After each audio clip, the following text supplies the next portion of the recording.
రాష్ట్రం అభివృద్ధి చెందాలంటే తిరిగి వైఎస్ జగన్మోహన్ రెడ్డిని ముఖ్యమంత్రిని చేసుకోవాలని బద్వేల్ నియోజకవర్గం వైఎస్ఆర్ కాంగ్రెస్ పార్టీ అధికార ప్రతినిధి సింగమాల వెంకటేశ్వర్లు పేర్కొన్నారు. సోమవారం తన నివాసంలో విలేకరులతో వారు మాట్లాడుతూ రాష్ట్ర ముఖ్యమంత్రి వైఎస్ జగన్మోహన్ రెడ్డి ఆంధ్రప్రదేశ్ను చేసినంత అభివృద్ధి దేశంలో ఏ ముఖ్యమంత్రి ఏ రాష్ట్రాన్ని చేయలేదని పేర్కొన్నారు. తన సుదీర్ఘ పాదయాత్రలో రాష్ట్రంలోని ప్రతి జిల్లాను, ప్రతి నియోజకవర్గాన్ని, ప్రతి మండలాన్ని దర్శించి దగ్గరుండి ప్రజల కష్టాలను చూసి తదనుగుణంగా మేనిఫెస్టోను తయారు చేసి నవరత్నాల పథకాల ద్వారా రాష్ట్రంలోని ప్రతి ఒక్క ఇంటికి ఏదో ఒక పథకం ద్వారా లబ్ధి చేకూరే విధంగా పథకాలను రూపొందించి రాష్ట్రాన్ని అభివృద్ధి పరిచారని పేర్కొన్నారు. గత తెలుగుదేశం ప్రభుత్వంలో బద్వేల్ నియోజకవర్గం ఎంతో వెనుకబడి ఉందని, రాష్ట్ర ముఖ్యమంత్రి జగన్మోహన్ రెడ్డి ముఖ్యమంత్రి అయిన తర్వాత బద్వేల్ నియోజకవర్గానికి అధిక శాతం నిధులు మంజూరు చేసి నియోజకవర్గాన్ని అభివృద్ధి చేశారని పేర్కొన్నారు. నియోజకవర్గంలో సెంచరీ ప్యానెల్ కర్మాగారాన్ని ఏర్పాటు చేసి ఈ ప్రాంత నిరుద్యోగులకు ఉద్యోగ అవకాశాలు కల్పించారని పేర్కొన్నారు. ఎమ్మెల్సీ బీసీ గోవిందరెడ్డి నేతృత్వంలో బద్వేల్ నియోజకవర్గానికి అధిక నిధులు తెచ్చి అభివృద్ధి చేశారని పేర్కొన్నారు. బద్వేల్ మున్సిపాలిటీలో గత తెలుగుదేశం ప్రభుత్వంలో త్రాగునీరు లేక విలవిలలాడే వారిని ఈనాడు వైఎస్ఆర్ కాంగ్రెస్ పార్టీ ప్రభుత్వంలో బ్రహ్మసాగర్ రిజర్వాయర్ ద్వారా నిత్యం నీటి సరఫరా జరుగుతుందని పేర్కొన్నారు. బద్వేల్ మున్సిపాలిటీలో ప్రభుత్వ ఆసుపత్రి ఎంతో అభివృద్ధి చెందిందని అన్నారు. తెలుగుదేశం ప్రభుత్వంలో అభివృద్ధి శూన్యమని, కళ్లబొల్లి మాటలతో కాలయాపనే తప్ప చంద్రబాబు నాయుడు ప్రజలకు ఏమీ చేసిందని లేదని అది ప్రజలు గమనించాలని పేర్కొన్నారు. బద్వేల్ నియోజకవర్గాన్ని అన్ని విధాల అభివృద్ధి చేసింది వైఎస్ఆర్ కాంగ్రెస్ పార్టీ ప్రభుత్వంలోనే అని అన్నారు.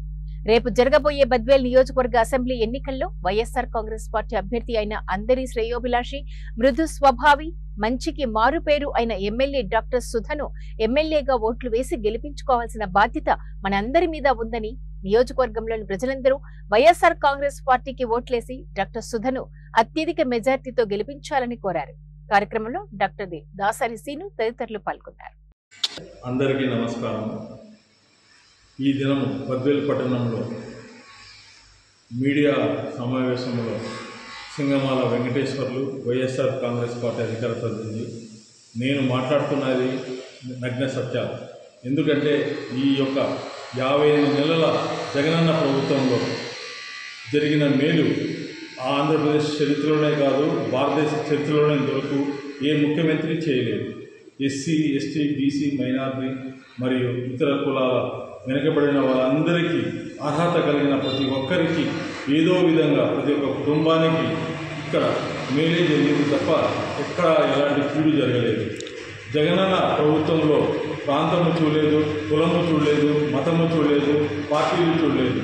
అర్హత కలిగిన ప్రతి ఒక్క పేదవారికి అన్ని సంక్షేమ పథకాలన్నీ అమలు చేసిన ఘనత ఒక్క జగన్మోహన్ రెడ్డి గారికే దక్కుతుంది. ధోరణిలో ప్రజా వ్యవస్థ అస్తవ్యస్తమై ప్రపంచమంతా అల్లకల్లమైన టైంలో జగనన్న మనందరికి భరోసా ఇచ్చిన మాట మనం గుర్తు తెచ్చుకోవాలి. అప్పుడు జగనన్న మనం తప్పుపట్టున్నాం. పారాసిటమాల్ వేసుకుంటే పోతుంది అని డాక్టర్ జగనన్న చెప్పింది నిజమైంది. నేను ఒక డాక్టర్గా నేను చెప్పదలిచేది ఏంటంటే, ఆరోగ్య వైద్య విధానంలో మెడికల్ కాలేజీలు కానీ, గవర్నమెంట్ హాస్పిటల్ కానీ, నాడు స్కీమ్లో ఎంతో అభివృద్ధి చెందింది. విద్యా వ్యవస్థ ఎత్తుకుంటే చిన్నపిల్లల కాడి నుంచి డిగ్రీ చదివిన పిల్లల వరకు ప్రతి పిల్లవాడిని తన సొంత అక్క కొడుకు, తమ్ముని కొడుకులాగా చూసుకొని ప్రతి అవసరం తిండి తీర్థాలతో సహా మన జగనన్న వాళ్ళని అర్థం చేర్చుకొని విద్యా వ్యవస్థలో పూర్తిగా ముందుకు పోయినారు. మనము ఒకసారి చంద్రబాబు తీసుకున్నామంటే, చంద్రబాబు నాయుడు కాలంలో ఆయన పనులు చేయకపోగా కరువు ఎప్పుడు కరువే. చంద్రబాబు నాయుడు అంటే కరువే. నీటి కోసం ఎంత